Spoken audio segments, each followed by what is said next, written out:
तैसे नूरवा सुगना के समान बेटी पिजड़ा में रहलीन। सुगना के समान बेटी पिजड़ा में रहली।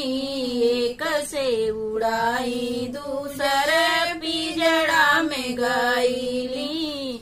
एक से उड़ाई दूजे पिजड़ा में गईली। सगरौ अनार लागे घरवा दुआरवा।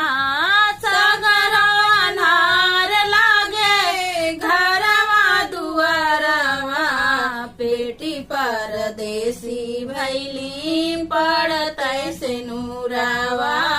बेटी परदेसी भैली पड़त